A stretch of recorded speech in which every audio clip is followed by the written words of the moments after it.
December 7, 1989. Isinilang ang sanggol na nagbago sa balanse ng mundo na sa murang edad pa lamang ay may pabuyan ang nakalagay sa ulo ng batang to na nagkakahalaga ng daan-daang milyon. Dahil siya lang naman ang kauna-unang tao sa loob ng 400 taon ang naka-inherit ng magkaparehong Six Eyes at Limitless. At ang batang yan ay walang iba kundi si Gojo Satoru. Na sa paglipas ng mga taon, ang batang si Gojo ay ang tinaguri ang pinakmalakas na sorcerer sa henerasyong to. Pero sino nga ba talaga si Gojo? Ano ang kanyang background history? At paano siya naging pinakamalakas at kinakatakutan ng lahat? Kaya naman sa videong to ay ikukwento ko sa inyo ang storya ng taong sumira at nag-iba sa balanse ng mundo. Gojo Satoru. But before we begin, manga spoilers ahead. Let's go! Year 1989, December 7, ay mula sa tatlong malalaking angkan ng Jujutsu Sorcerers ay ipinanganak ang batang si Gojo Satoru ng Gojo Clan. At ang pagsilang mismo kay Gojo ay ang simula ng pagbabago sa balanse ng buong mundo dahil sa kapangyarihan na taglay ng batang si Gojo. At sa murang edad pa lang, may nakapatong ng bounty o pabuya sa ulo ni Gojo at dahil sa daan-daang milyong pabuya na yan, ang lahat ng bounty hunters ay nag-uunahan sa kung sino ang unang makakapatay sa batang si Gojo. Dumating ang mga araw may dalawang bounty hunters ang sumubok sa planong pagpatay kay Gojo. Subalit mula sa malayo nakaramdam sila ng napakatinding presensya at takot. Nung nakita nila ang batang si Gojo na nakatutok na pala sa kanila mula sa napakalayong distansya. Kung kaya't simula noon dahil sa presensya ni Gojo, ang mga curse users at bounty hunters nagtatago na lamang pati na ang mga curse spirits. Ngunit magmula din noon mga kaibigan, ang presensya ni Gojo nagdulot din ng pagbabago sa sorcerers at curse spirits. Na dahil sa sobrang lakas ni Gojo nagsimulang magsipaglitawan ang mga malalakas na curse spirits upang mapantayan ang lakas na inilagay ni Gojo sa mundo.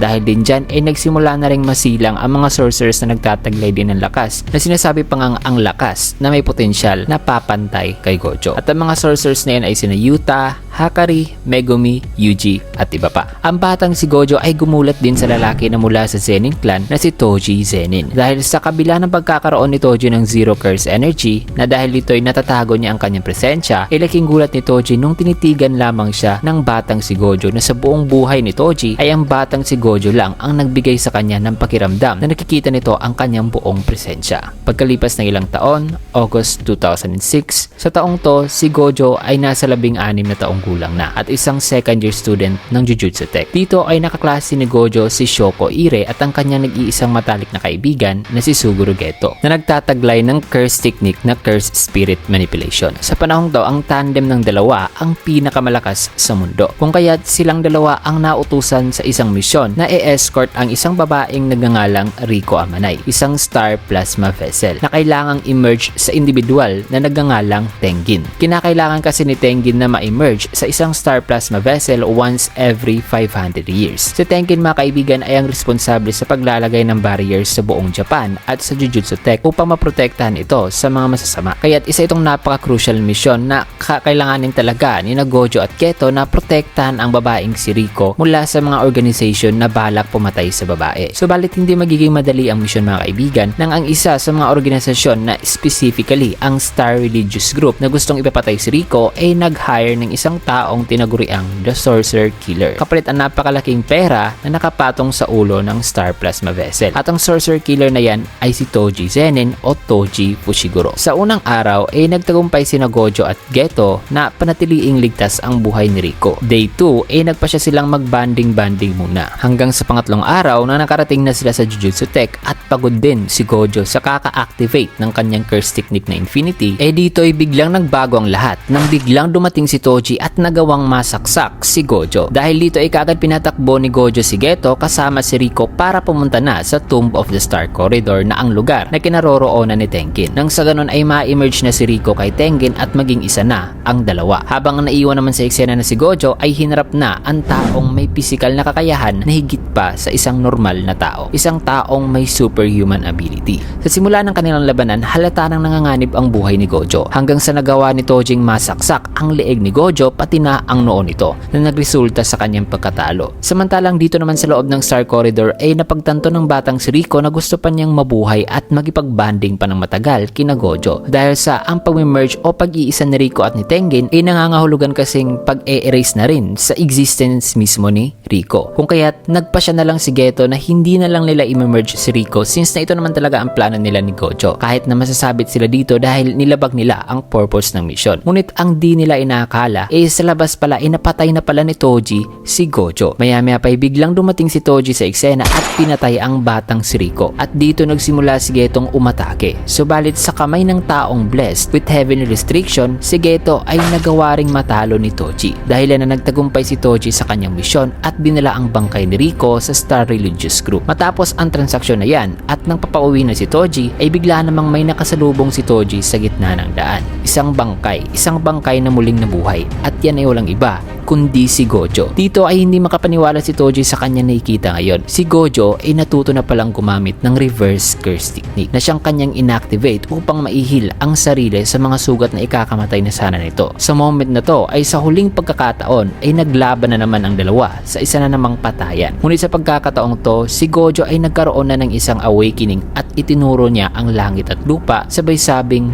"Throughout the heavens and earth, I am alone, the Honored One." Si Gojo ang bagong The Honored One after sa isang individual na isang Honored One din from 1,000 years ago. At dito na nga nagpatuloy ang kanilang labanan hanggang sa nagresulta ito sa pagkasawi ng buhay ni Toji, na bago siya pumanaw ay ipinasakamay na niya ang kanyang anak kay Gojo, ang kanyang anak na pinangalanan niyang Megumi, na ibig sabihin ay blessing. Matapos ang kaganapang yan, pagkalipas ng isang taon, August 2007, si Gojo ay ganap na naging pinakamalakas na sorcerer sa buong mundo nung natutunan na ni Gojo ang automatic reverse curse technique at 24/7 activation ng infinity pati ng teleportation at barrier techniques. Kasabay din dito, si Gojo at Geto ay iniregistered na special grade sorcerer. Sa magkaparehong taon mga kaibigan ay dito na rin nag-iba ng landas si Geto. At simula noon ay kinuha na ni Gojo ang batang si Megumi pati ang kanyang stepsister para mag-provide sa kanila ng matitirahan at financial support. Matapos niyan, pagkalipas ng ilang taon, November 2016, si Gojo ay naging isa ng guro sa first year students ng Jujutsu Tech na sometime ay dito rin nagsimulang marinig ang usap-usapan tungkol sa estudyanteng nasumpa raw ng isa umanong vengeful spirit. At ang estudyanteng yan ay si Yuta Okutsu. Nasa kalaunan ay naging estudyante na rin ni Gojo. Pagkalipas ng isang buwan ay nagkaharap naman si Yuta at Geto na nagresulta sa pagkatalo ni Geto, at sa araw din na yan ay tinapos na ni Gojo ang buhay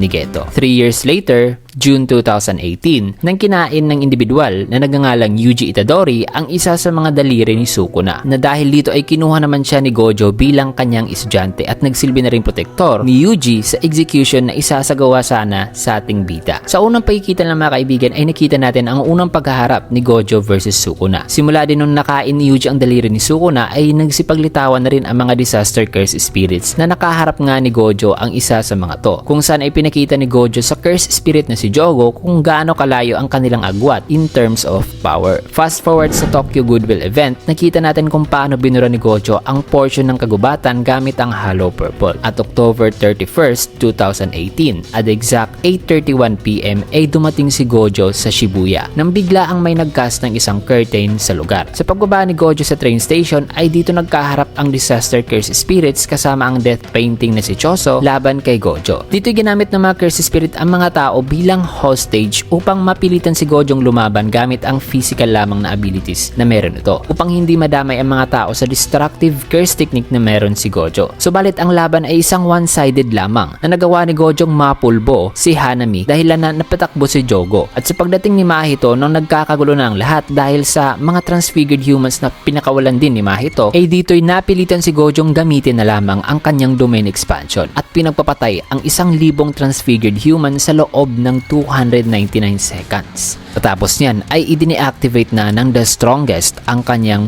domain expansion upang hindi na rin tuluyang mapatay ang mga tao na kasamang natrap sa isang all or nothing gamble na activation ng domain expansion ni Gojo. Subalit ang lahat ng to ay parte lang pala sa mga plano ng lalaking nakipagkasundo sa mga disaster curse spirit, na sa moment na dineactivate na ni Gojo ang kanyang domain expansion ay biglang may naglatag ng isang bagay na may kakayahang magkulong ng kahit ano. Ang bagay na to ay ang prison realm, at ang kondisyon sa pagsisil ng isang bagay gamit ang prison realm ay kakailanganin muna nitong pananatiliing nakatayo within 4-meter radius ang subject sa loob ng 1 minuto. At nang bumukas na nga ang prison realm ay nung kikilos na sana itong si Gojo, ibigla siyang nagulat sa kanyang narinig. Isang boses ang bumati sa kanya na isang pamilyar na boses. At ang boses na yan ay mula sa kanyang matalik na kaibigan na pinatay na niya 3 taon nang nakararaan. Dahil dito ay hindi makapaniwalang si Gojo ay nagsimulang magkalkula sa mga posibilidad sa kung bakit buhay pa itong si Geto, na inisa-isa niyang binalikan ang kanyang memories sa kanyang kabataan upang malaman ang posibilidad na maaaring buhay pa nga siguro ang kanyang matalik na kaibigan. Subalit ang 3 years worth of memories na binalikan ni Gojo sa kanyang utak ay equivalent na sa 1 minuto dito sa present time, na dahil dito ay nagawa na siyang matrap ng taong namamahay sa ulo ni Geto na nagangalang